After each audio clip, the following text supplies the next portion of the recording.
Winning the lottery conjures lots of dreams, unlocks many possibilities, and opens up paths you could only dream about before. The world is now your playground. But if you choose the wrong games, you might end up regretting it. The lottery prize might come with money, but it doesn't come with wisdom. That part is completely up to you.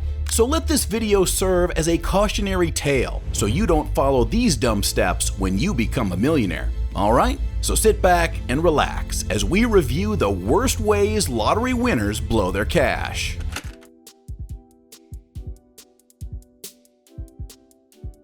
That last point logically takes us to the need for financial planning. Every lottery winner who thinks they're money smart and needs no help to manage their new wealth ends up regretting that decision. The day-to-day mechanic, the office guy, and the minimum wage worker are simply not prepared to deal with the economic reality behind a multi-million-dollar prize. Some lotteries around the world, like the National Lottery in the UK, even speak directly to winners about the need to hire professional financial advisors.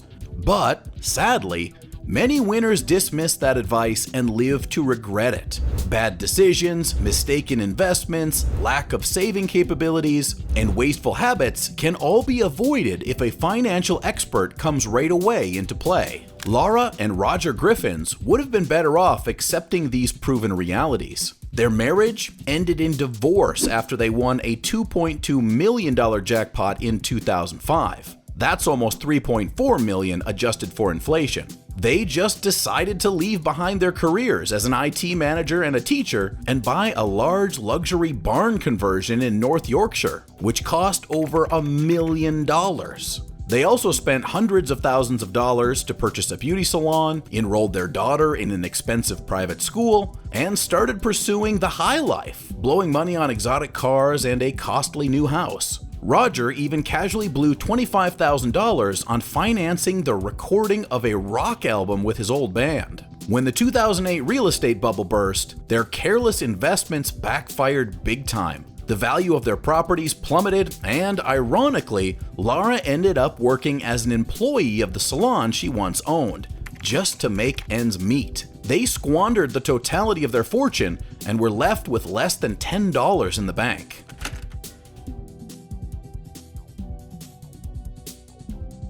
This might seem unbelievable, but many lottery players have gone absolutely broke, and they end up with more debt than they could ever pay. The IRS will be over you the second you win your prize. According to smartasset.com, before you see $1 of lottery winnings, the IRS will take 25%. Up to an additional 13% could be withheld in state and local taxes, depending on where you live. Still, you probably owe more when taxes are due since the top federal tax rate is 37%. So, yes, many states have their own income tax, meaning that winners will have to pay twice for the cash they won. And just think about everything you buy after that. Houses, cars, buildings. Each one of those purchases comes with its own taxes and payments. But sometimes, the IRS can even act as an agent of karma. Enter Tonda Lynn Dickerson's story, a former Waffle House waitress from Florida who refused to split her winnings with fellow employees, ignoring a long-time pact regarding gifted lottery tickets. In 1999, she received a winning Florida lottery ticket as a tip from a customer. Instead of adhering to her work and splitting the money with the rest of the girls who received similar tips, she chose to receive the money in annuity payments for 30 years and placed it in a corporation, granting her family 51% of the stock, which, unknowingly, made her qualify for a substantial tax payment on gifted money of about $1.1 million. And we're not even entering the hellish river of lawsuits and court rulings she was put through. After this, both by her co-workers and the guy who gave her the winning ticket in the first place.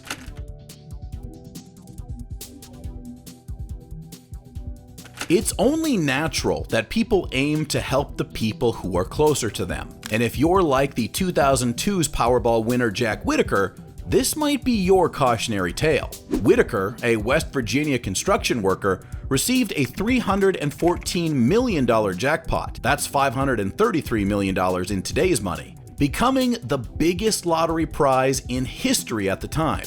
People around the winner soon started to bask in Jack's generosity. He simply became the master of handouts, gifting money away until it ran out. He not only fell into the common mistake of giving away money left and right within his family group, but went even further by donating large amounts of money to his close friends, longtime acquaintances, waitresses, church members, and even strangers when he was in a good mood. He even gave out large quantities to his local strip club. The guy quickly became known for carrying big sums of cash on him, and thieves broke into his car twice to steal suitcases full of money. The first time, they stole $545,000 in cash. He didn't learn his lesson and was robbed of a second suitcase with $200,000. From close relatives receiving generous gifts to acquaintances becoming shameless freeloaders, Whittaker's life quickly fell apart. His wife left him, taking a big sum with her, his house burned down, he lost a daughter to cancer and a granddaughter to drug addiction. He became the target of several lawsuits from relatives and casinos and was robbed of almost all his remaining money in a large-scale check-cashing fraud. He died at 72 after a long illness.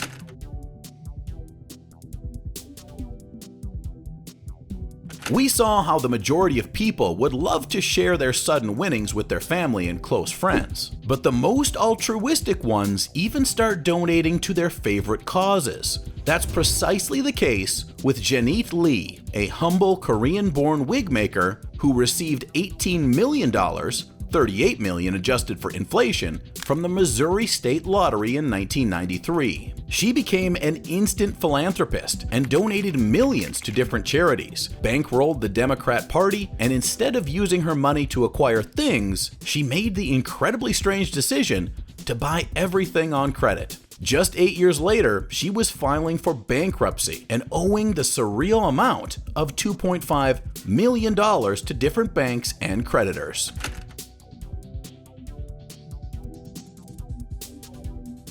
Enter the famous cliche, money can't buy you happiness. Long story short, it's true. All the complications that come with winning the lottery are unexplored territory. People usually don't have the right tools to manage the pressure and the new set of responsibilities and stress to the point of needing an escape. And if the winner is a 16-year-old girl like lucky Brit Callie Rogers, chances are that this will be an even tougher reality. Instead of a happy and restful life without worries, after winning today's equivalent to $3.4 million, Rogers found herself under substantial amounts of stress, managing an abstract amount of money, putting up with constant temptations, and facing the illusion of invincibility that comes with money. She began squandering her fortune funds on alcohol and drugs. Her addictions got out of control fast. She spent about $300,000 on cocaine alone and nosedived in the deep seas of plastic surgery, high-end clothing, and non-stop partying. What once seemed virtually unlimited went down the drain in just a decade. In 2013, she reportedly had no more than $2,500 to her name and was permanently banned from the roads after driving under the influence and crashing her 4x4 during a police chase. In a 2021 report by the Daily Mail, it was revealed that she was penniless at 33 and living on government benefits.